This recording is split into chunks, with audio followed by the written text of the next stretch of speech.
Hello, ladies and gentlemen, and welcome back to Inside Movies Galore. I'm your host, David Strege, and here in the room with me, I have HmmM Films directors and writers Daniel Murphy and Tom Commissar. Welcome to the show, and also in the room we have Cameron Scott with us too, from Quattro Venturi Scott Productions. Welcome all. Thank you for having us. Thank you. Definitely. So, from what I understand, you have a new film coming out. But before I get into that, why don't I ask? I'm going to start with you, Daniel. How did you get involved with the films, and how did you meet this crazy guy over here that you're with? Well, I think it's been a movie film. When I moved over here, gosh, it was like 98. I think I came here. A few years after that, I started like a horror movie website where we did interviews and reviews and that type of thing. And then we expanded into independent film, and we had like a little division for that. And that's kind of what got me into that. And then I just started writing a couple of ideas and ended up kind of going with the one I thought might be the easiest one, and that was And Then You Die. And that's kind of how I started in a Okay. Hello? You went out for a moment. Dan, you there? Yeah, I'm still here. Okay. Ultimately, normal conversations. Dan, hello.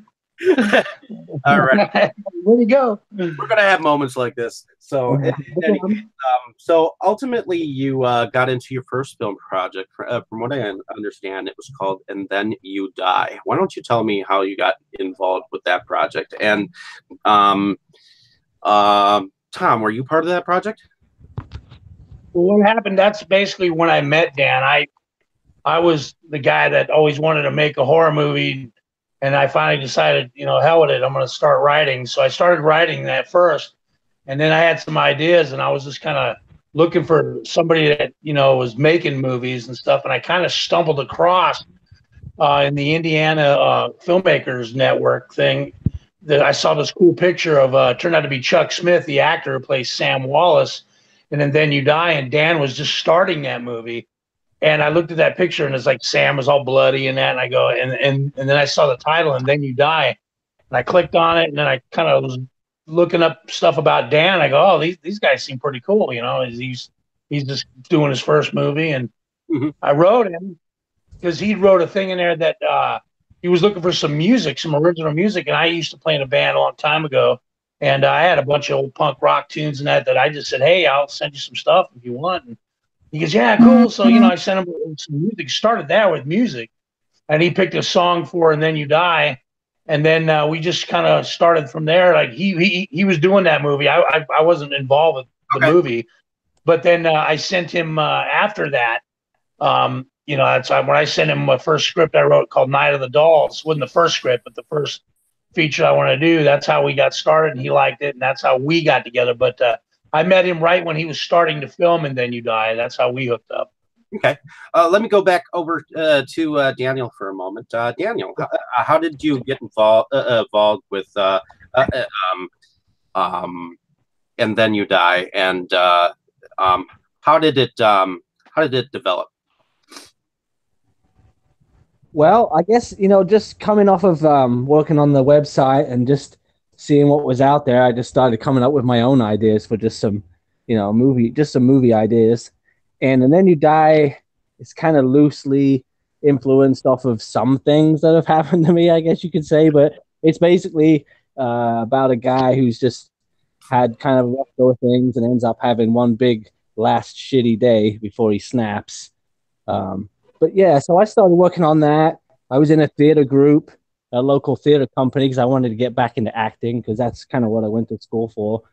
And I met a guy there. We were doing a show called 12 Angry Men, and I met a guy called Chuck Smith, and he's the guy who plays the lead, Sam Wallace. So I kind of put, that together when I met him there. So that's kind of how that started. Okay. But that process took about 3 years. It took me a couple of years to get it written the kind of way I wanted it. And Then when I started doing it, I didn't think we'd get much of a response, but being in Indiana, but it was bigger than I expected, apparently. Okay. And how did you go about, and how many days was your film shoot? Could you say? I guess how we did it was we filmed it in chunks over various weekends Okay. that just fit everybody's schedule, because the cast was pretty big, I guess, for my first go at things, but it Okay. worked out. We ended up doing it. I think it took, God, I want to say it took maybe 8 or 10 weekends to get it done, to get it Okay. filmed. And we had to do some reshoots because we had to change some locations and stuff like that. But yeah, it was like 8 to 10 weekends. Okay. And how where was the film filmed? It was all made here in Indiana, kind of I'm in a town called Winnemac, but there's Okay. a few surrounding towns that, people just really wanted to help out. So if I needed a place like this to film in, or I needed a place like this, like a lot of people were really like, eager to help, which was really nice. It was just, I didn't expect that around here. So yeah, it was all just in this area. Okay. And how was the film? How was the film's turnout? As far as the response, Yeah.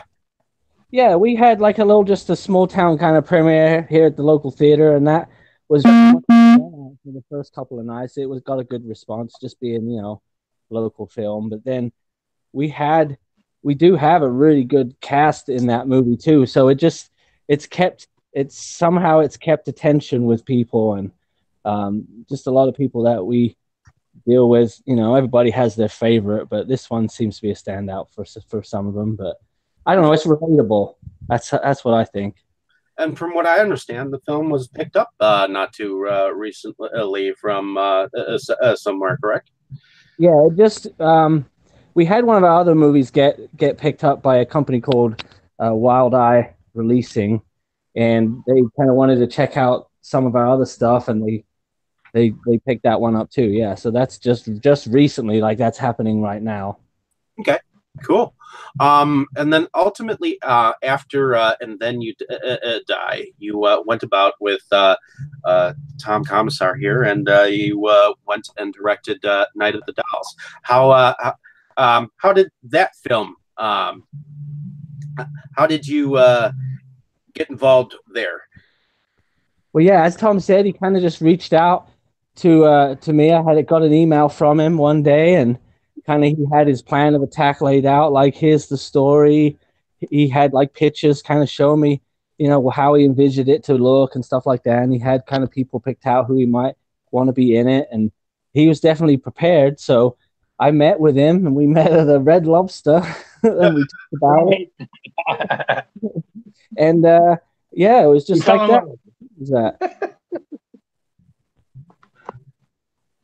That was pretty much it. I mean, yeah. That's All right. we just Still to this day steals my crab legs. I don't know what that's about.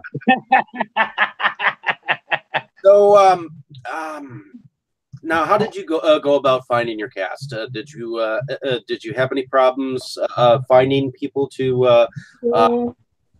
Yeah, yes and no. See, I started out at first not expecting to be able to get people like who's going to really do this. I'm like, so I started to kind of just bring in people I knew, just friends who I thought might work for it, and we're just going to make it work. And that just was not. You just can't do that. Maybe one or two of them will stick around because it's fun or that it might interest them, but if it's not what they want to be doing, they'll just kind of go their own way. So I had to try and find some cast. So I put it out in a couple of places, some Facebook groups. There was a website called indianaactors.com, I think, is where I got a couple of them from. It's actually where I got RJ Seacott from, Lindsay McIntyre, and then ultimately that's where I found Ellie Church as well on there, who originally was going to be somebody else that had to drop out. So yeah, it's a whole different cast to start with, and I say it took a few rewrites as we changed things, but yeah, it was a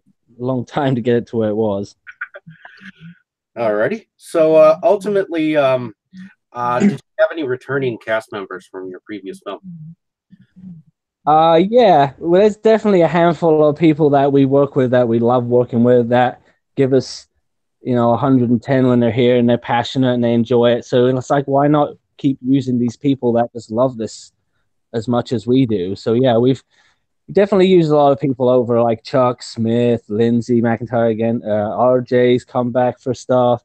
And then again, we've met other people like Eric. We've used him a few times. So Eric yeah, we like Graham. yeah, Graham. We like yeah, it's good. I like to just keep using say because we can also then push them to try and be this character or that character, and it's It's like just the fun. family kind of grows, like we had Linda Schrader and like, just other people in the movie that we ended up, they just like, we can count on them, we call them up. Hey, we're working on this. And, they're here. We're working on a movie and they want to be in it. And each time we do a movie, we get a few Right. more people that kind of become part of the HmmM Films family. And it's great because they're always there and they're so reliable and we love them. And it's fun to work with them. And we got this nice big family of people that turn out to be really good actors. And it's really pretty easy to cast stuff because we got a lot of people now. It's working out good. Awesome. Now, why don't you tell me a little bit about the Night of the Dolls? What is its concept, at least? Well, I always had a kind of like I always wanted to do something kind of like a little bit like Scooby Doo or the Monkees or something like something to do with a band, and I mean Scooby Doo isn't a band, but like a van, and people and a bunch of cool kids going out somewhere, and but have the band as like the center of attention. So I wanted to do like an all girls punk band, and I thought that would be kind of cool, and then have their friend Lenny, who Eric Rain played, and he's the guy driving the van, and he's almost kind of like the Shaggy, and have just like have him kind of, it's a horror movie, but it's kind of like it's a story about these guys that all love each other and are kind of going out on the road, and the concept basically is there's this cool sanitarium that they've heard about, and they want to go film a video for one of their songs. So what we did was actually record 4 original tunes for them, for the band. We made up a band called the Lolita Dolls, Okay. and cast those 4 girls as the actual members of the band. And a lot of people at first thought it was a real band.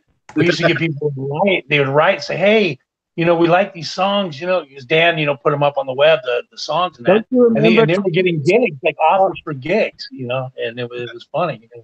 Don't you And remember Tom Harry got us put on a radio show because it won a oh, contest on the Bubba? What's his yeah, name? Buffalo Love Sponge.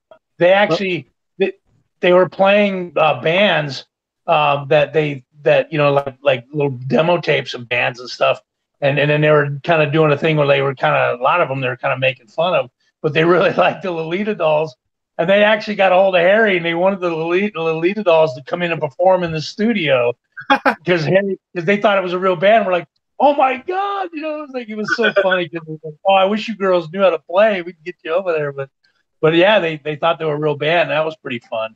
But so basically it was kind of like a road movie with friends.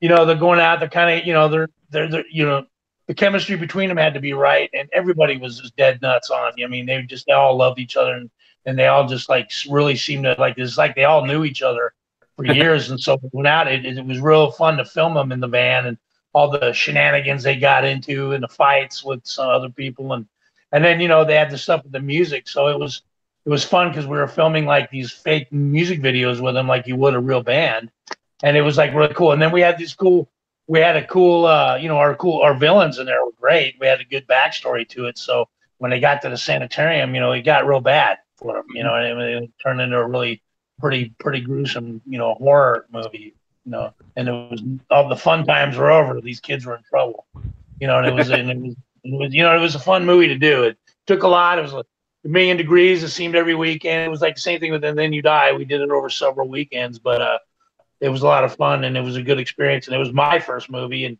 and working with Dan, who'd already done one, it was nice to have somebody you could really count on because he was great as a director, and it was a lot of fun for me. Awesome.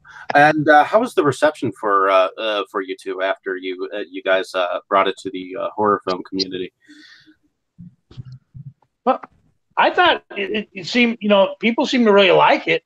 It was like, I mean, it was, it wasn't like some big movie or anything, but I mean, it was the people that like it really like it. They really think it's a good movie, and they had a lot of fun, and they liked it, and so it got a pretty cool reception in the community. So I was happy with the fact, basically our first movie together, and it's got a fan base. Like I said, it's not some big old huge movie, but I mean, like the people that like it really like it, and they like to watch it. And so it was a good experience. That's the Dolls too. I think neither Dolls. We had a couple of screenings of it in Cincinnati, a couple here in Indiana, and it was at, I think it was at two festivals, one online, but yeah, the people, like he said, the people that it's just another relatable movie. Like the characters are so relatable that you can't help but not find one that you like in there, or at least two. Right. Okay. Exactly. And then ultimately, you two got into the first House of Horrors. Yeah. So, how did you guys create that concept? Well, it's kind of a long story. It started out kind of like me farting around with some mass at my house. This is like it was a concept I've had for quite a while.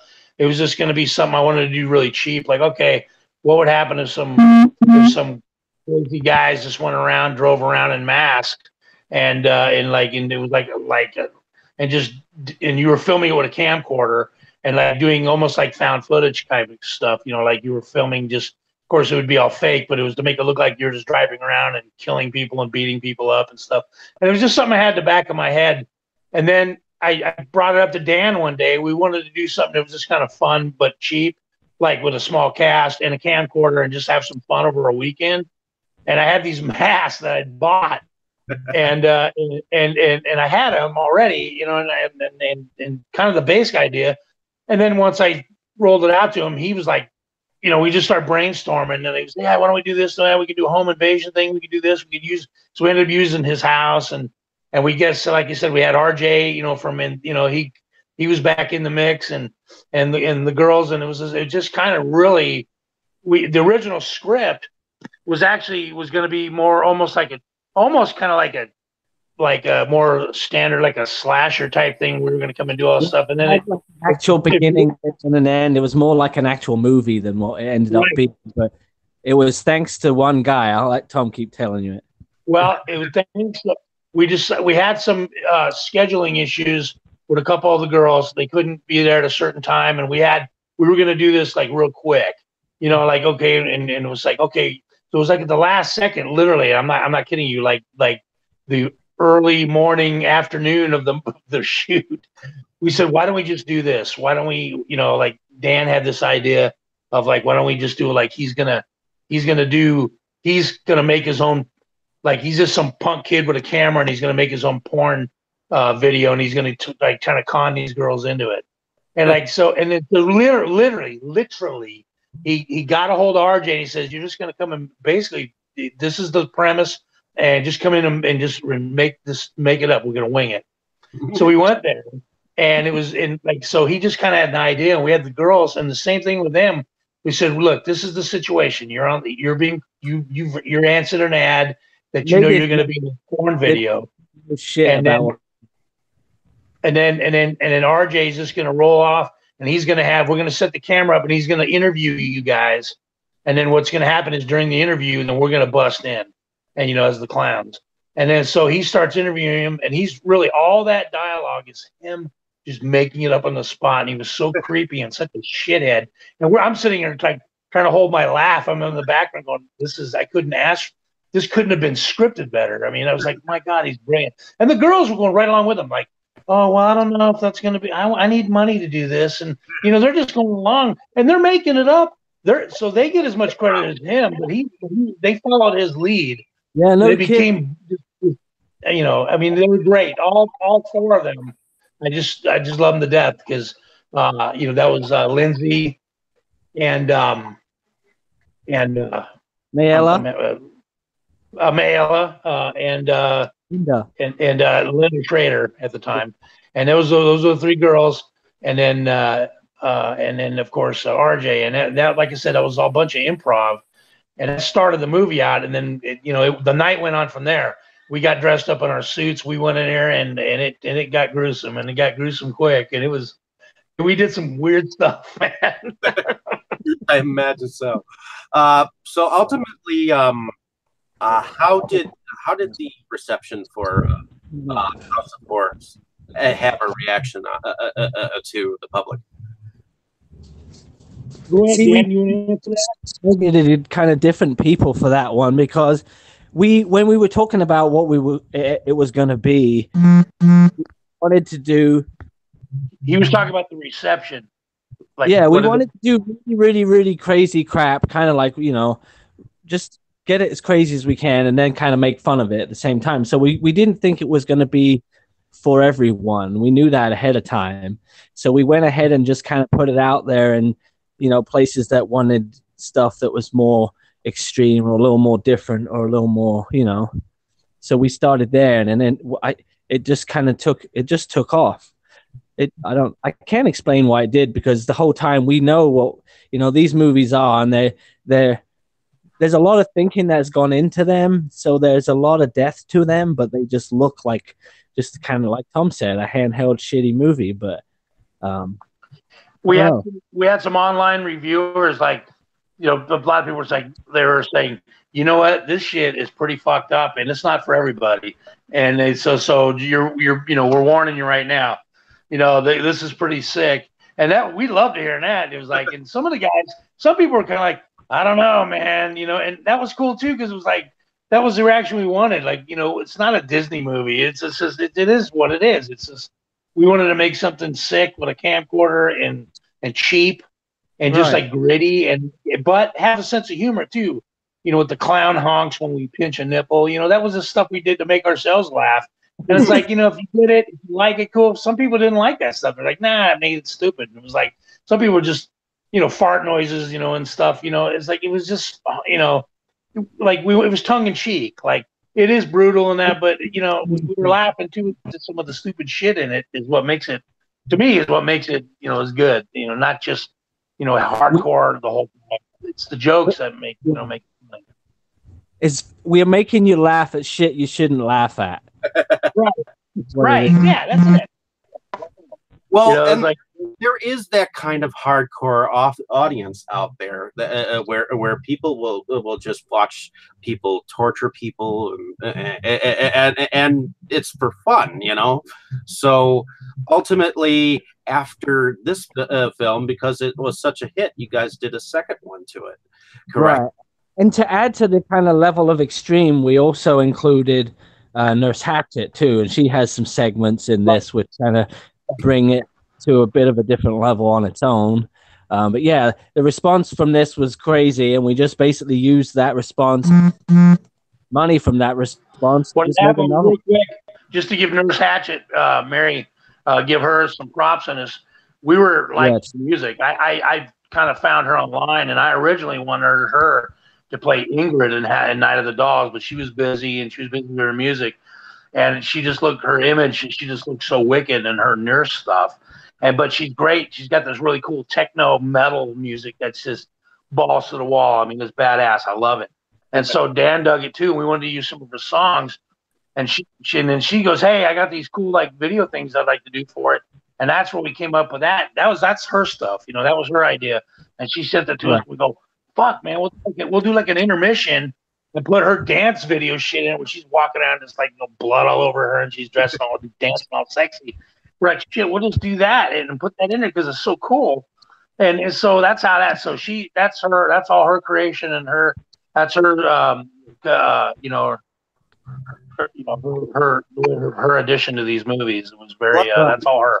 Ended up having some cool marketing stuff to go along with these films, with the trading cards and shit like that. That would you'd be able to get it with the film or whatnot at the time. Right. Yeah. When we do a movie,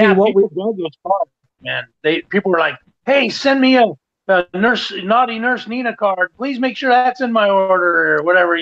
And like people were like, really, they wanted, the cards were fun, because people really were getting into them, and they look cool, I mean, Dan did all that. That was he put all that together with pictures and everything, and it was awesome. I mean, it was fun. It made it fun. You're gonna get these trading cards in the mail, with your order, and it was fun. You could collect them all, kids, and it was just fun. It was just a fun marketing thing, but it was just giving them away, and it was cool. Awesome. Now, why don't you guys tell me a little bit of a rundown of House of Horrors 2 while we're at it? Gosh, go ahead, Tom. Oh man. Well, we were going to do another one, so we had we picked a house that was our original smash movie, which was Fall, and we were going to use this house, and we had this concept all pretty much. We wrote it, we talked about it, kind of brainstormed, and then we scripted it out, and we filmed a few things beforehand with. Like the thing with the mill with Kaylee, with the baby stroller and all that, and we kind of did a few things ahead of time, and throwing the baby in the air and doing the shotgun thing. And we kind of did some of that first, and then we did the main thing, and that was pretty crazy. We had we were doing a weekend at his house, and I don't know how far I want to get into this, but his wife was away for the weekend and didn't know totally what all we were doing with the girls there at the house and all. I mean, we weren't doing porno, but I mean, it was pretty crazy. So, she thought it was probably a little bit more than it was, but we were. But I don't think she wanted that in her house, and that didn't go over too well. But we had some things. We had to do some rewrites because one main character couldn't make it at all, so we had to change some stuff, and then it was in the end. With Dan being such a great editor, he made it work. But we had to piece some stuff together because it was fun. It was crazy, but it was probably the craziest thing that we've ever done as far as the circumstance we were under, and then having to get out of the house because wifey wasn't too happy to hear about all these girls at the house, and it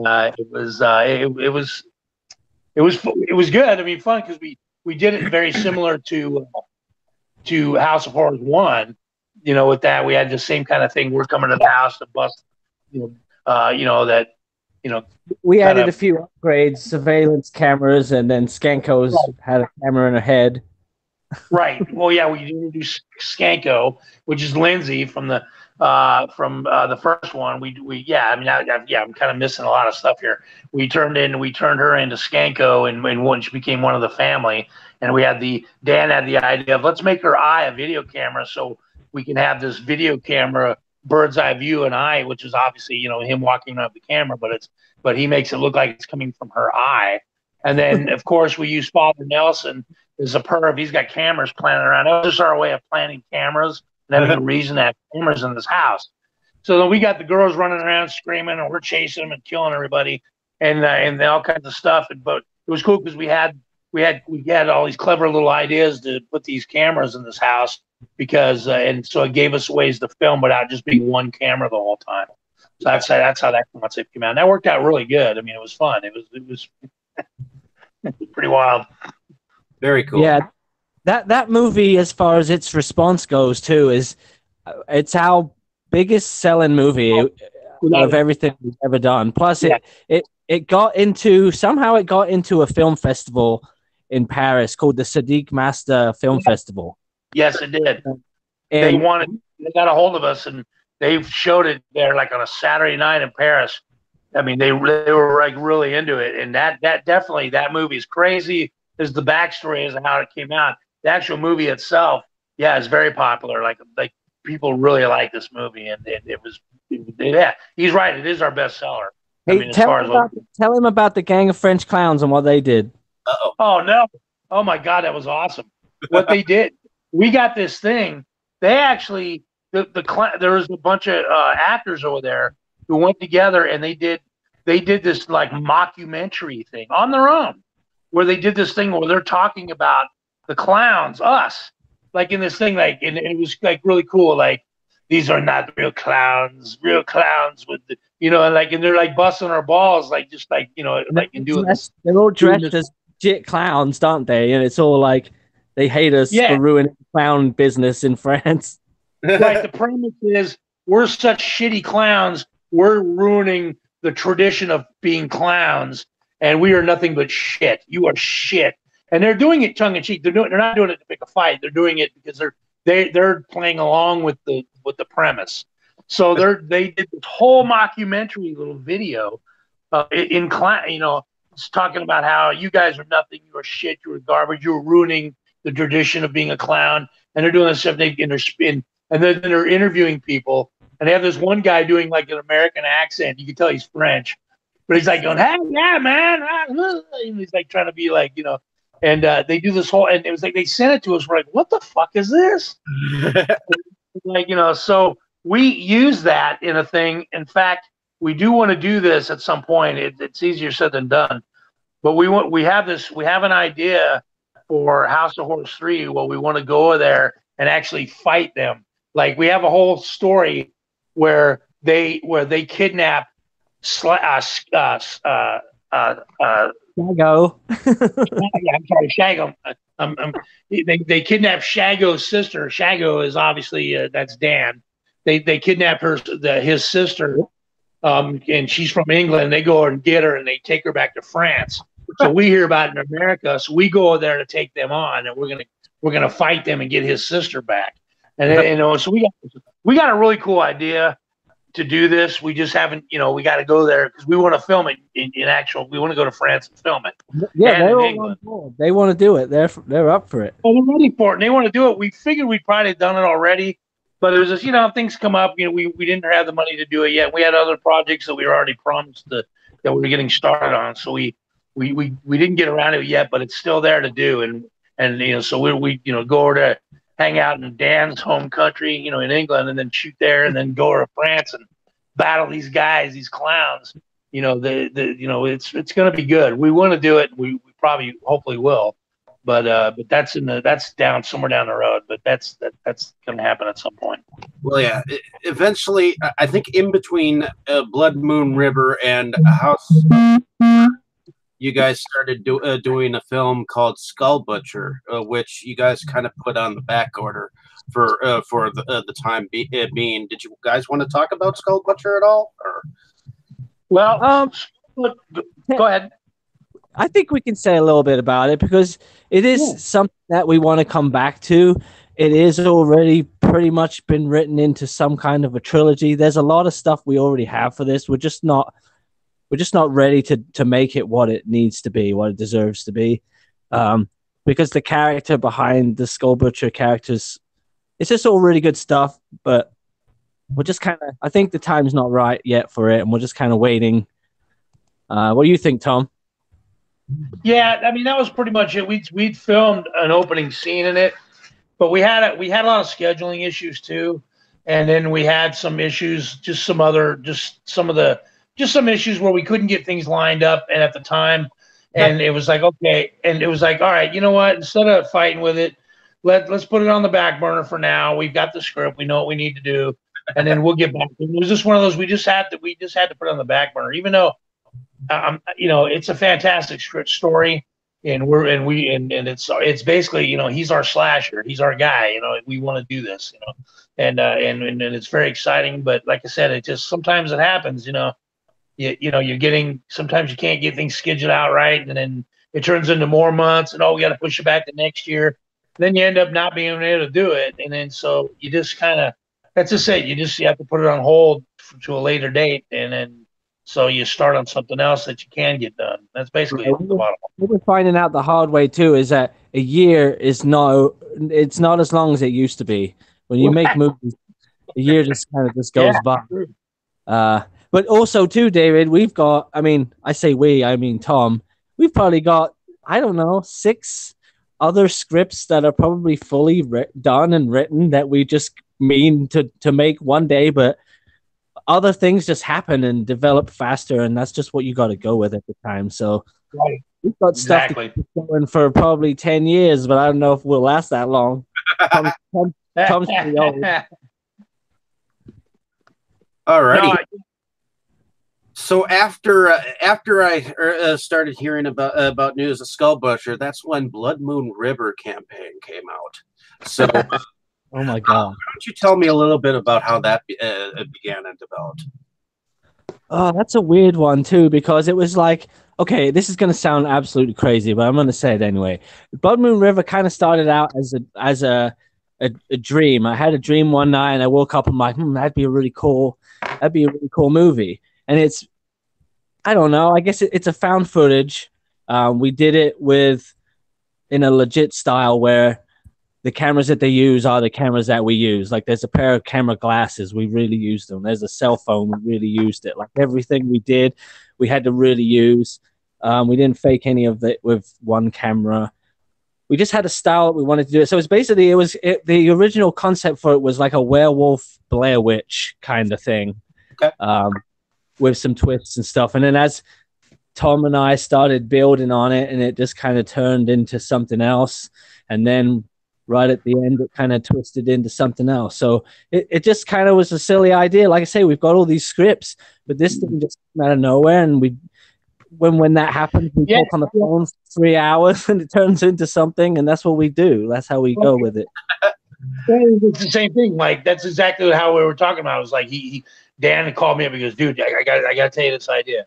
Because I had this crazy dream, and he tells me the idea, and then so immediately, it was like it was kind of like these things you just it hits you, and you go, "Oh man, we got to do this." So we just start like brainstorming stuff, and it becomes something that it was like so easy just to get it together. Like we had this idea, and he and I just kind of brainstormed, wrote the script, had the story together, got the people together, and it just seemed like it was almost effortless. Like everybody came together. We had a couple of stumbling things we had to change a few things up, but all of a sudden, it was like this thing was just there. Like we didn't have any problems, scheduling in it. It was like we had some cool locations out in the woods, and and it just became a cast, and everything just fell into place, and it was quite easy to from pre-production. It just turned out to be one of those things. It was just, even with a couple of things in the beginning, and we had to change some cast members. It turned out to be nothing that couldn't be dealt with quickly, and it just turned out all these things. It was just a cool idea that turned into something real quick, and it wasn't. It was one of the funnest, coolest movies I've ever been involved with. I mean, it was really great. It was fun. Awesome. Which is how we met Cameron, who's hanging out. Right. Yeah. Yeah. I was going to say that was the foray into HmmM Films. Which I want to thank you, Cameron, for being impatient here. I know we're going through their filmography, and I know you're just sitting there. But how did you meet up with these two clowns? Well, I met up with one clown in particular. Tom is how I came into knowing Dan. We were actually both working on a film in Tennessee called Nightblade for the Lost Bastards crew, Jim O'Rear and Scott Tepperman. And we were roommates. They had us rooming together at the hotel, and Tom was acting in it, and I was acting in it, and doing a little documentary work, behind the scenes type stuff. And and on these kind of films, you kind of got to be a jack of all trades. So I was just doing a little bit of everything behind the scenes to try to help out. And Tom and I just became buddies. We bonded over Steel Reserve beer and bad shark movies. We were watching shark. Well, I'm gonna movies on. Just kind of bonded. Well, Cameron, you don't mind if I jump in here and start asking you questions about your filmography here. Yeah, sure. That way we can get kind of lead it up to the film that you guys are involved with. So as long as you guys are okay with that. Absolutely. No, totally fine. Awesome. Just don't forget about Slaughterhouse. I won't. Now you, Cameron, you're in charge of Quattro Ventri Scott Productions, correct? Yes, Quattro Venti Scott Productions. That is correct. Awesome. So how did you get involved with filmmaking yourself? How did you eventually get the inkling to become a filmmaker? Well, I've been a horror movie fan since I was knee high to a pissant, to be honest. And I've been a writer. I've always been a writer first and foremost, and it just became an idea when I was a teenager in my early 20s. It was, I was never going to sell a script, the idea, and I had no idea how to break into the business. So it was just a matter of saying, okay, I'm going to turn one of my scripts into a movie. It's the easiest way. And just, I had started, making little student films and whatnot, but I really owe it all to my first start is I got to be friends with a very famous scream queen named Linnea Quigley, and I'm sure that's a name we'll all know. But she invited me to a film set, and it was in Indiana where I was living at the time and where I grew up, and it was only about 2 hours away. So she invited me to set, and I really got bit by the bug. The filmmaker that was directing, writing, producing, and doing all the work on the film, Solomon Mortimer, invited me to come out and help. And I much like Tom and Dan said, you shoot a lot on weekends.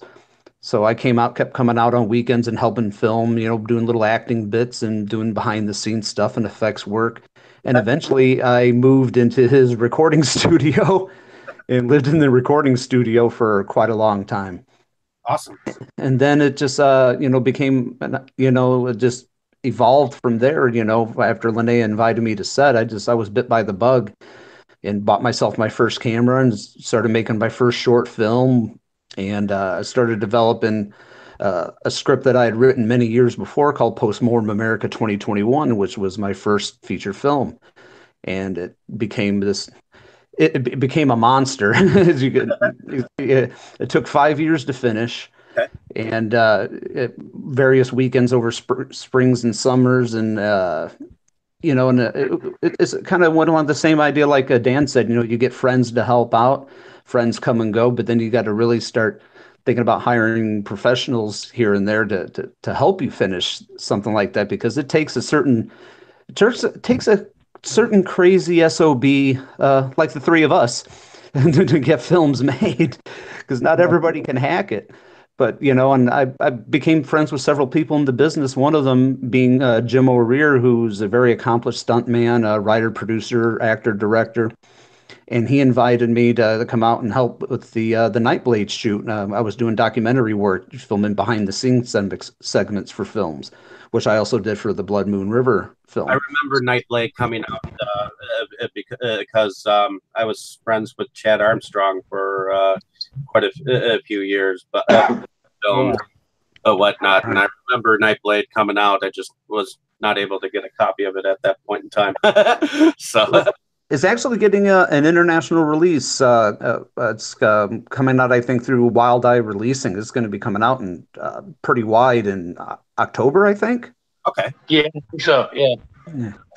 But yeah, that's how it happened. I got to be roommates with Tom. We, start talking about our passions for filmmaking and whatnot. And lo and behold, a couple months later, I get a message on Facebook and a phone call from Tom saying, "Hey, we got a role we want you to play," and they wanted me to play this nefarious character called Junior in Blood Moon River. And our kind of working relationship just blossomed from there. And then did a little more acting work for them in House of Horrors 2.5, which was a lot of fun. That was actually probably the most fun I've had in one weekend of filming ever.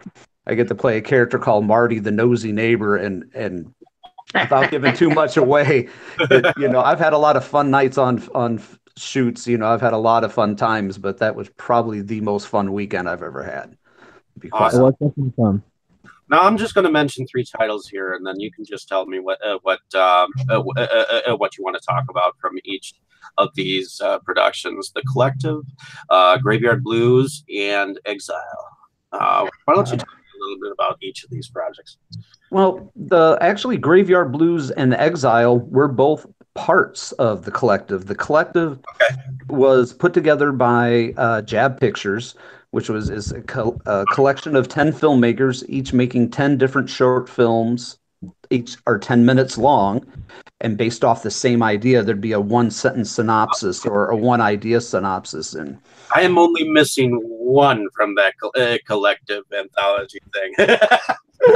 which one is that? Which one are you missing? I'll help you out. I got them all.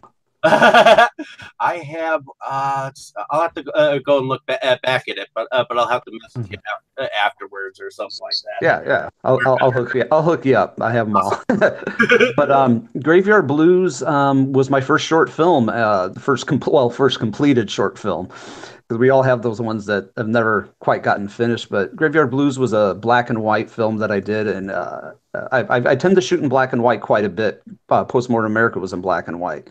But it's my kind of answer to Edgar Allan Poe meets H.P. Lovecraft about a nun, a kind of a girl that's in a religious sect on a pilgrimage to kind of find an evil demigod. Okay. And Exile is actually the one movie one short film that I've done that actually won an award for best short film. I forget the competition it was because it was so many years ago. But it's actually a group of friends that I just got together with one professional actress that I hired, Michelle Shields, who I've worked with several times. It's just it's like a kind of homage to Halloween. And actually, her character was Dr. Samantha Loomis instead of Sam Loomis, so we named her Dr. Samantha Loomis. And it's kind of her last night with this kind of, again, I use the term nefarious character. This a serial killer that is in his last night at the asylum, and in films like these, things just go terribly wrong. Otherwise, it wouldn't be a horror movie. Oh yeah. Now, ultimately, you started talking about Postmortem America 2021. Why don't you tell me a little bit of a synopsis about that, and then we'll get into Crocodile Chronicles as well. And then we'll go back over to the boys here. Well, Postmortem America, like I said, was something that I wrote when I was in high school, and at the time it was called Dead Souls. And then by the time it sat on the shelf for so many years, several people made movies called Dead Souls. So I renamed it Postmortem America. It's a black and white zombie film. It's heavily influenced by Italian horror movies, westerns, and crime flicks. I never knew if I was ever going to get a chance to make another film. So I wanted to put every little thing that I loved about films, from the badass crime figures, fast cars, muscle cars, beautiful women, zombies, blood, gore, you name it. I wanted to put every little aspect of filmmaking, films that I loved, into one big kind of conglomerate of a film. And it started with it stars Linnea Quigley, but it has a ton of genre people in it. It's got Joel Wynkoop from the Truth or Dare series. It's got Jim O'Rear in it. It's got Michelle Shields again, who I worked with. It's just a lot of scream queens, and it was a blast filming. But I would not suggest that anybody spend 5 years or longer trying to make a film, because it'll give you a lot of gray hairs and take a lot of years off of your life. But it was still a lot of fun. I always said, people ask if I went to film school, and I always say, no, I didn't. Postmortem America was my film school. I learned everything of what to do, but I also learned a lot of what not to do. Yeah, I feel you there, buddy. That's an Then You Die for me. You don't need to go to film school. Just make a film, write a script, make a film, and you'll learn everything that you need to do, but you'll also learn a lot of what you don't need to do. And you will either A, fix it, or B, never do film again. Yeah, and we're crazy, so we keep doing it. Right. So ultimately, you got into, and I remember the campaign coming out on this. I just wasn't able to jump in on it myself because I was producing Wrestle Massacre at the time. So why don't you go ahead and tell me about the Red Crocodile Chronicles? How did that come about? Well, actually, it was as I had was near finishing Postmortem America, and a friend of mine had told me about this crazy real life thing, a real life epidemic that's overseas, called this drug called crocodile, as I think how it's properly pronounced, but I always pronounce it wrong. But it's this crazy drug that people actually use over there, and it'll kill you. I mean, it'll kill you first time out. They call it the drug that rots its junkies from the inside out. It causes just horrible, horrible things to each other. And he showed me a couple articles, and he's like, I think this needs to be your next movie. And after reading it, I'm like, this freaking terrifies me. I'm like, I think it does have to be my next movie. So I wrote it as an anthology film with 5 different stories. And I ran a campaign which ultimately ended up failing. It made like 8% of what it needed to, but it was just enough to shoot one segment, to shoot the opening segment. So I thought what I ultimately wanted to do to try to still get the film made was to make the opening segment of the anthology and use that as a kind of a catalyst, to maybe try to raise the funds to finish it.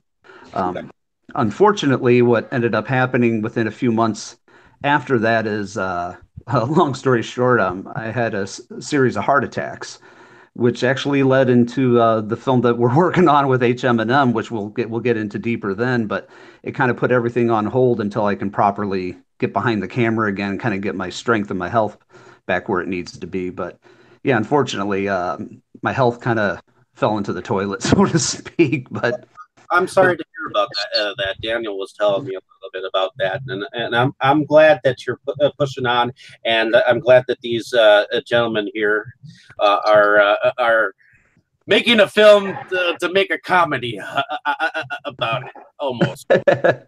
Well, it was inspiring. It was actually Tom who put the idea in my head. We were just talking one day about home health care and my nurses that have to come 3 times a week and check in on me. And it genesis from one line that Tom said. I actually had said to him, I go, well, at least my home nurse is cool. And he actually said to me, he's like, I've got a question for you. Well, what would you do if she wasn't cool? And I'm like, and he's like, there's an idea there. There's a film idea there. And he's like, you're the one to write it. So I hunkered down, and in about, gosh, guys, what did it take me? About 4 weeks, 4 weeks. I hammered out the script, and like a month. I mean, it was super quick. Yeah, absolutely. What's interesting is I remember reading a ghost story about a lady in white that was like a nurse that visited hospital patients, and I think they died like somewhat afterwards. So I'm wondering if there's some kind of concept that goes into somewhat similar to that concept that plays into mind with your film. Well, it started really. It was kind of like, well, what if, like, because he was having, Cameron was, talking about certain issues with his healthcare coverage and stuff like that. And so it was kind of like, what if, like, there was some organization that was sending out like these nurse death squads that were coming out, and they just like needed to get rid of people that were undesirable, and they wanted them out of the system, and they came out to your house and they just fucking killed you.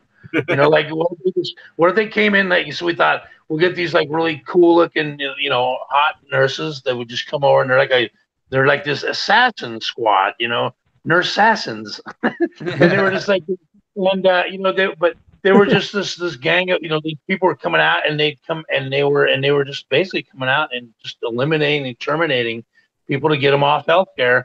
And then, of course, Cameron was like, dude, run with it, and he was just like, he knew, because he's been kind of, he'd been basically living through it for several months. It was something true to his heart, in more ways than one. You know what I mean? Like, he did a lot of this stuff. So I think that's why it came out of him so quick, is because it was just there. It was a passion burning in him, and we knew we had a good story, and it was fun, and it could be funny, and it's a horror comedy. I mean, it could really be gruesome, and it's. I know we weren't going to get into this right now, but his script, when he wrote that and showed it to us, we immediately, Dan and I were like, this is the next film we need to do. I mean, we need. That's how much we love the script. I mean, I couldn't believe it when I read it. I said, dude, this is a fucking fantastic script. Before we get into to talking a little bit more about that, I'm going to go backwards a bit, and let's talk about as you were talking about Slaughterhouse before. Slaughterhouse came out as part of the House of Horrors, as part of like a half story, story too. And you also did an anthology, kind of like a double feature kind of thing. Yeah. What it was originally, Slaughterhouse was originally, what it was is when we were putting together the anthology, which was a snuff themed anthology. We wanted to do the 6 short films, and we were originally just going to make, just because the clowns were presenting it, we wanted just to make a short film to go with it as a bonus. But when then Tom wrote a fucking another epic story with him, so it'd be turned into like a bigger thing, and we made it more cinematic, and we broke the fourth wall, adding like a cinematographer character into this one, making it look more like a movie. And it ended up being too good to waste on a short, so we made it a feature, and then made it a half movie because we've got the concept in mind for part 3. So, another thing that just grew from nothing again. that movie was, in a way, very similar, like with the feel of when putting it together. It was very streamlined and easy to do, like Blood Moon River. I mean, we got the idea, we got the cast, we got this killer cast of people, we got the house, the couple of houses to work with, and we went and then we actually Stan Trailer, and Trisha Clark, who are in the actors in it, who are also boyfriend and girlfriend. They had an RV, and so we worked that RV into the story, and it was just one of those things where, we had Cameron, as Marty, we had, and then we got Amber Burns. We got to get into that, basically how that came about with her. That just happened to be online. Harry McCain, Dan could probably explain this a little better. It just started out as kind of it was a thing where she had mentioned something about wanting to be a killer clown or something like that, and he'd mentioned something, and next thing you know, we were deciding it was kind of cool, like, hey, why don't we work, like her into how do we work her into the story as another female member of the killer clown clan, and that's, Dan can kind of explain that a little bit more. Go ahead, Dan. Sorry, I cut out a little bit. I walked away too far from my router. What were you saying? We're basically explaining how we worked Amber into, got her into joining the family, and she basically had come up with. We go, why don't you come up with your own character? Like, what do you think? And she already had the character idea for Heavenly Holly, and so we took that and kind of merged it in with the Slaughterhouse story, and it just, like I said, like Blood Moon River, it was so effortless, really. I mean, everybody came together, and we just basically just went out and filmed it. I think, what did we do it just in a couple of weekends? I mean, it wasn't. It was quick. Slaughterhouse, 2 weekends. I think we did it in. Yeah. I mean, it was super fast. But it was 2 weekends. Right. And yeah, it was, so that's how that came out. And then that, like, again, that was supposed to be we were doing that as the second CD to the anthology. It's kind of like a bonus CD, and that's really how that happened. And I'm glad we made it a feature because it needed it. It was a big story, and working Amber in as Heavenly Holly has been a lot of fun. She's a firecracker. She's really, really fun to work with. And I think, Cameron had a nice, as Marty had some pretty funny moments with her in the movie. It was a moment, that's for sure. From what I understand, there was a short. That was a crazy night. We had a lot of fun, and Cameron can elaborate on that if he wants. Well, yeah. She, in one manner of speaking, I guess you could say, manhandles me to a point where she hurt me in such a way that kind of without giving it away, it leaves me a little bit less of a man in the end. Is a good way of putting it. I get punished for the type of person I am. I'm kind of a peeping Tom, and I get severely punished. And yeah, I think I about like shattered my vocal cords screaming over the couple of takes we did where she like I said, makes me a little less of a man. But it was fun. At first I was a little scared of this crazy, painted up clown girl with a knife to my throat and a knife to my Johnson, so to speak. And but she put me at ease. Yeah. She's very very professional girl, very very smart girl, and But she's a sweetheart. But I'll tell you what, when you see lovely. action, she's all business, and she brought it. I mean, she brought it. And she was terrifying. She's She terrifying. brought it and she took it at the same time. Take it. Amber's one of the most talented, I'm gonna call her an artist that I know because she's so good at everything. I mean, she models, she acts, she directs, she just does it all. She writes, and she just goes with it, and she's not afraid to just push herself. And like Tom said, as soon as she gets action, man, she fucking snaps right in, and it's like, wow, you don't have to mess around with her. You know you're gonna get what you need if you got Amber on the team. I might have regretted the fact of telling her during one scene. I'm like, you know what, the scene where you got to hit me, I'm like, just go ahead and really hit me. It'll add something to it. That little girl can pack quite a punch. Yeah, I was just like, please don't knock out the rest of my teeth. But no, I kind of kid, but no, she's great. I loved working with her. Because of my you tell people, Cameron, because you told me to really tackle you, and I broke a rib, I think, didn't I? Oh God. Yes. This did my rib. On Blood Moon River, the limited release, you released a short film called June from Rad Entertainment. Right. Yeah. How did Entertainment? Which Rad Entertainment's a local released on the Snuff Party anthology, correct? Correct. Yeah. Red Entertainment was run by a guy called Tony Walters. These guys just local here. He kind of had a YouTube channel at the time when I met him, and I got invited to go on there because he did like a talk show kind of thing about The Walking Dead called The Spoiled Dead, and I met up with him there. He is also, because of meeting him, he's actually in Night of the Dolls. He's the drunk guy in the bar at Night of the Dolls, but so I've known him a little bit here and there just because he's kind of creative and does this stuff too around here. And I'm in a small town, so we kind of stand out. But he's now kind of our kind of cinematographer for all of our projects. He did Slaughterhouse. He did Kill Dolly Kill, which is our team up with Retro Productions, Heidi Moore, and Trauma. Which we're going to talk about next. Yeah, so he's kind of our in-house cinematographer. He helps with the editing. He does all of the visual effects in Slaughterhouse. That was Tony.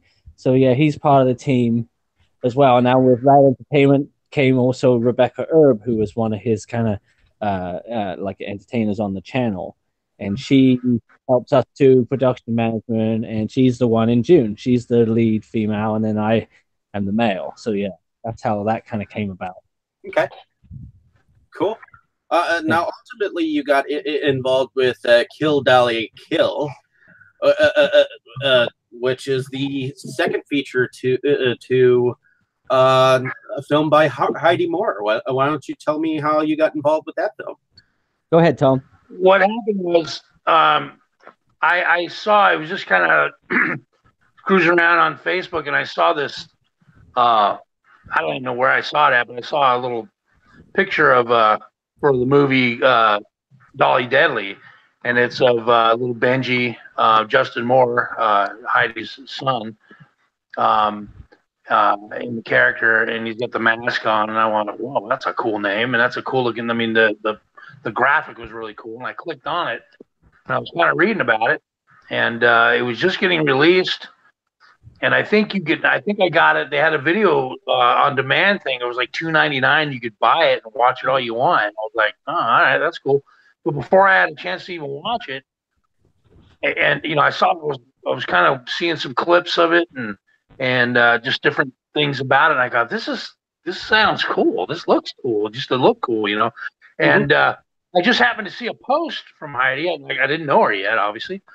And she goes, somebody was talking about a part two, and she wrote in a post like, she goes, hey, yeah, I'm thinking about doing a part two. If there's any writers out there that are interested, let me know. So I wrote her, I private messaged her, and I just said, hey, my name's Tom Commissar, and I just basically spelled out, who I was, and and kind of told her about HmmM Films and all that stuff, and just so she knew I was, not playing around.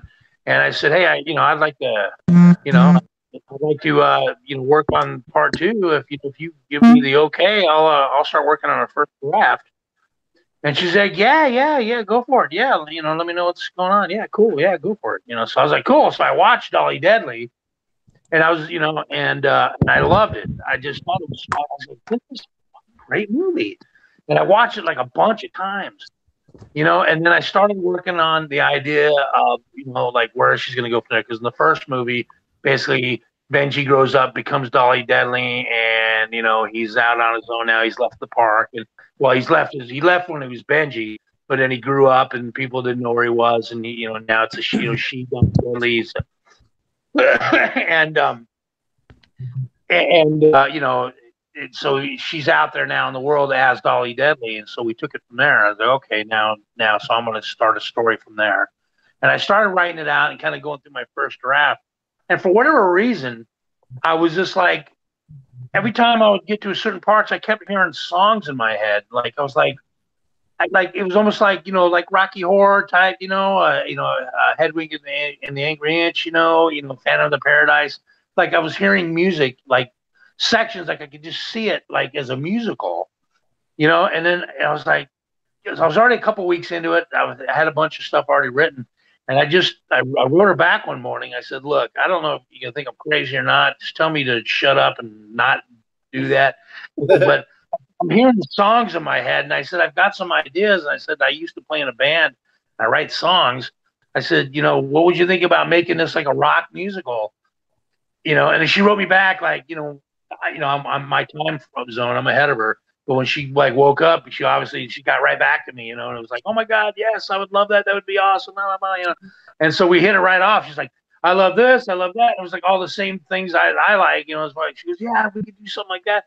So we kind of brainstormed a little bit more about that, and I just started writing some songs and putting the lyrics in the body of the script. And they were rough songs ideas. I was kind of humming them out on my guitar, and just kind of showing her like, little rough ideas I had and telling her about it. And that's basically what happened, Mm-hmm. And then when she was like, then I go, look, she's like, well, how are we going to do this? I need help making this. And I go, well, I'm with HmmM Films, and I'll get in with Dan, and so we'll, why don't we make this movie? And she's like, so that's what happened there with that. And I got Dan, and Dan got involved, and how Trauma got involved. I heard about that. It was the coolest thing. It was just she was doing her documentary, More Blood. The documentary why people like are so into gore and all that stuff, and it was really cool. You guys about that. How did you guys like being part of that? Oh my God, I loved it. I had so much fun doing that. Because like, we got together over at the Rad Entertainment like headquarters office. I was there, and they hooked up the camera, and that was really the first time I actually got the face-to-face talk with Heidi. And she was interviewing us, and we just were having a blast. I was like, oh my God, it was fun. Her questions were cool, and it was like we were just having a blast. And then, me and Dan were just cutting up and making jokes, having fun, and we just had a ball. I mean, it was really cool. But what had happened was she was also interviewing Lloyd Kaufman for I don't know what day she did that on, but I guess I wasn't there for any of that. She was doing that with him. Mm-hmm. I guess during the interview, Kill Dolly Kill came up. The idea of Dolly Deadly 2. She said, "Hey, look, I'm working on this." I don't know exactly what she told me, but basically she wrote me back all excited. She's like, "Hey, I was talking to Lloyd after our interview on Skype." and he wants to read the script. And I go, well, send him the script, shit, because I'd already sent her a draft. So she sent him the script, and he read it and got back with her and said, yeah, they're interested in being part of it. They'd like to work with us on it. They have some ideas, and they're gonna have some meetings with Heidi. I guess via Skype or telephone or whatever. And so between her and Lloyd and that and Troma and the Troma team, they had a few suggestions that were just some basic stuff they wanted to see in it too. And they got back, and so we did a few drafts of the script, and that's really, it just kind of happened kind of organically. That's kind of, and that's how they got involved, and they've been great the whole time. I mean, it was like, are you serious, Troma? It was the coolest news in the world, and they've been nothing but cool. We were really excited, and make a long story short, I don't need to get into everything, but we filmed part of it, half of it in Vegas first, then we Las Vegas, and then we came back and shot the rest of it in Winnemac here this year. And then now, it's in post, and Dan has been busting his rear end doing the editing on it.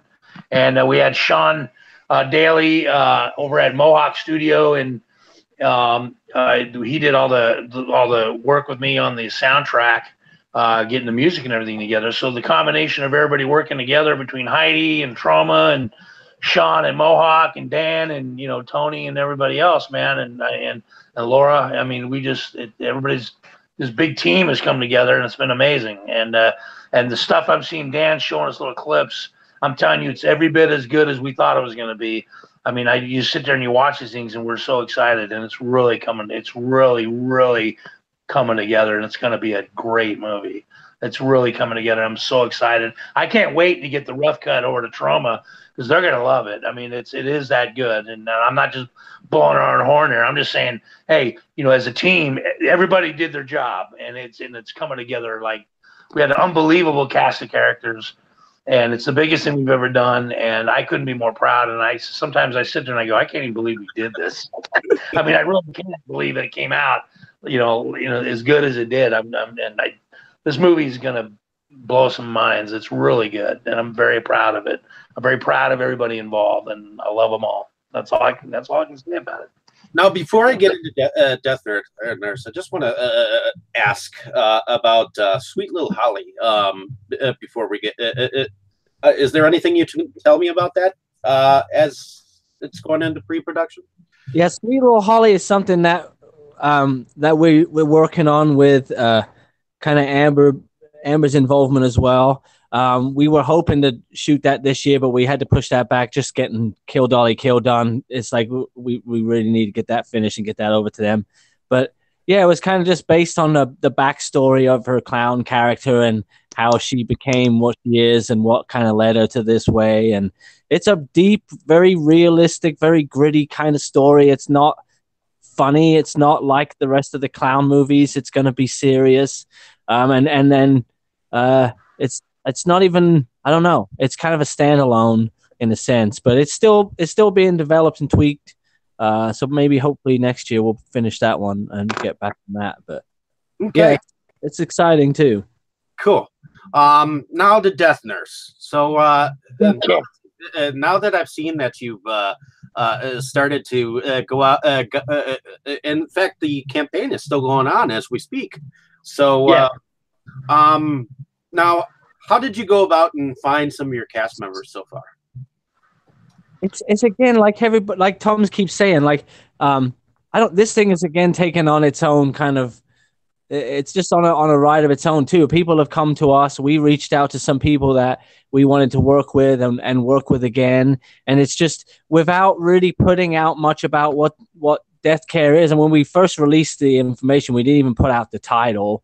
We just made it look like you were applying for a job at the Happy Home Healthcare Nursing, what we did. Right. And so we kind of kept it hush hush. But I guess, it's kind of intriguing. The idea is a good one. We just leaked kind of a little tagline which summed it up, which took us about 2 hours to write because we didn't want to give away too much about it.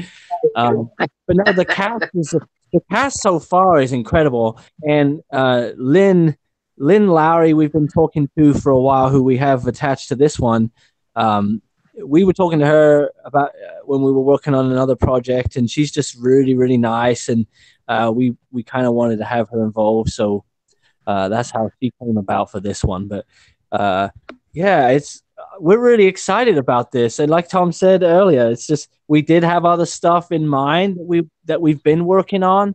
That once Cameron came out and give us the script, we all agreed we just have to do this next, as far as the next feature, the next big project that we're doing, which we hope to shoot the most of this next year. But yeah, it's just kind of taken on its own thing, and it just happened really quickly, and weren't really planning on it. Well, we like to work out that quick. What we got? Do you have any plans for when you're going to start production for it?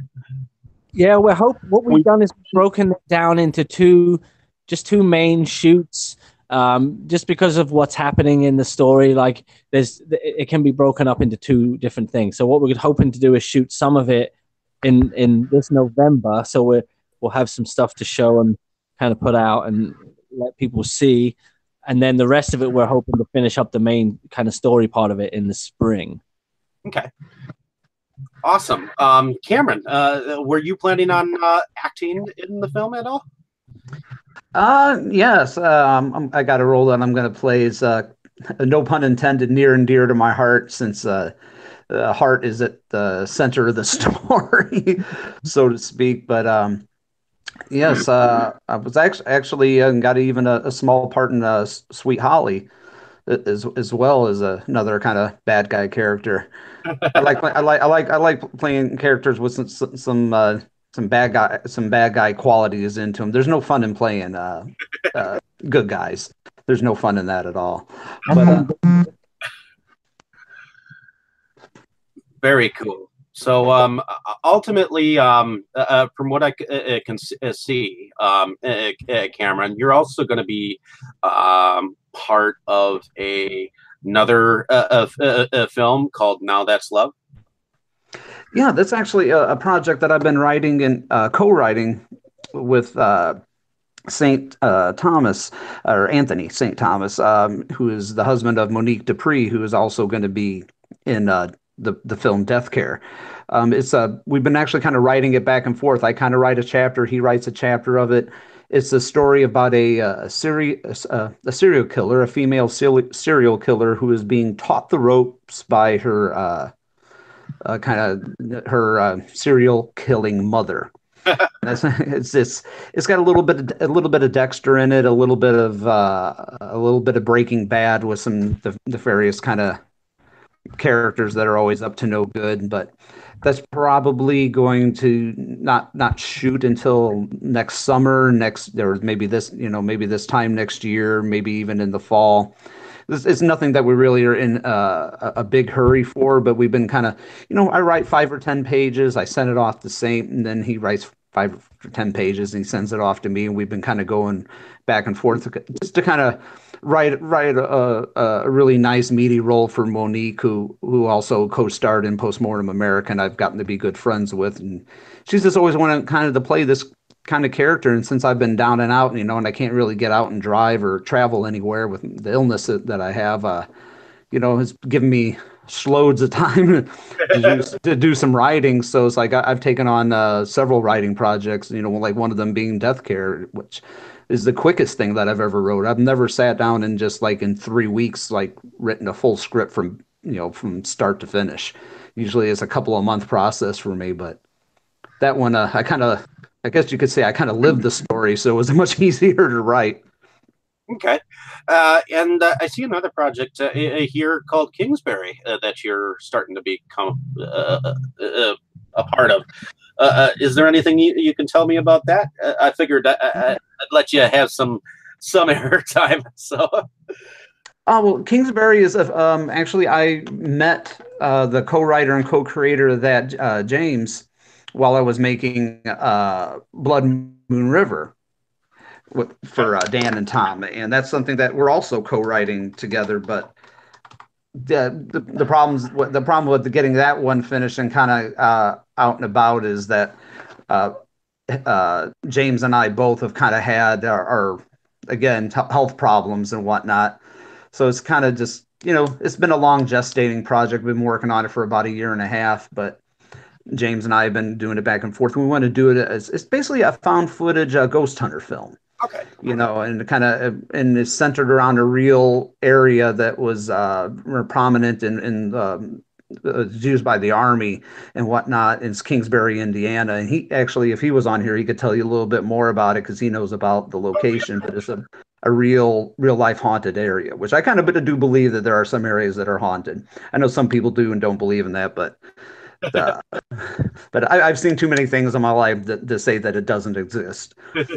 But it's been kind of fun to have these writing projects because when you're physically unable to be able to travel and do a whole lot, it doesn't take a whole lot of physical exertion to put a pen to a notebook paper or to type at a keyboard. So it's been great to have that creative outlet. Awesome. Well, I appreciate all of you being able to come on, and I know it was a little hectic about getting started, but thank you all for coming on. It was a pleasure to speaking with all of you, and hopefully this helps. Once I get the audio out, it helps with your campaign, helps with your future campaigns, and I'll give you each a download with my cool intro that I've created for it afterwards. So, thank you for having me. I appreciate it. It was awesome. I had a great time. It was fun. Thank you. I had an awesome time shooting the shit with you guys. It's been great. Yeah, thanks again. Thanks again. You're doing a lot for people like us out there, and everybody appreciates people like you. At the end here, I'll let you guys plug where you can find your stuff if you wanted to tell where people can find your information, where you can find your films and whatnot. So why don't I start with you, Daniel? Where can we find your stuff? Basically, everything's real easy to find. Just go to HmmFilms.com. Same for Facebook, Twitter, Instagram, all that stuff. But everything we do is on the website. Try to update that a couple times a week. If you're interested in looking into death care and some of the people that we have involved, if you want, that's HmmFilms.com/deathcarearmy, but you can link to it right from the homepage too. So yeah, everything's right there. Awesome. And Cameron, where can we find your information? Can we find it on Facebook? Well, you can find me at Cameron J. Scott on Facebook, Quattro Venti Scott Productions, also on Facebook. I continuously post on that and Twitter and whatnot. I don't have an official official website right now. I'm in the midst of kind of revamping and doing a new one. But if you need to find out about any of my past films or future ones, you can look up, like Dan said, for the Death Care Army. That's pretty much where all my energy is going towards right now. But if you look at Quattro Venti Scott Productions, you can find just about everything you need to know. Awesome. Thank you once again, and I appreciate your time. And hopefully, you who are out there who either were listening or are going to listen, comment down below if you have any questions to ask these guys. I'm sure I can forward them to these gentlemen. And I definitely have some very cool reviews coming out. Definitely check out this week on Inside Movies Galore, where the crew and I are going to be visiting Return of the Living Dead 2 this week. So definitely keep a listen for that. This Tuesday around 9 p.m. Central, we will be discussing it. So in any case, check out, like, and subscribe the page, and enjoy these crazy films if you can find them for your own enjoyment. In any case, everyone say good night, everyone. Good night, everyone. Thank you. Thanks for having us on. Thank you. We appreciate it. Thank you.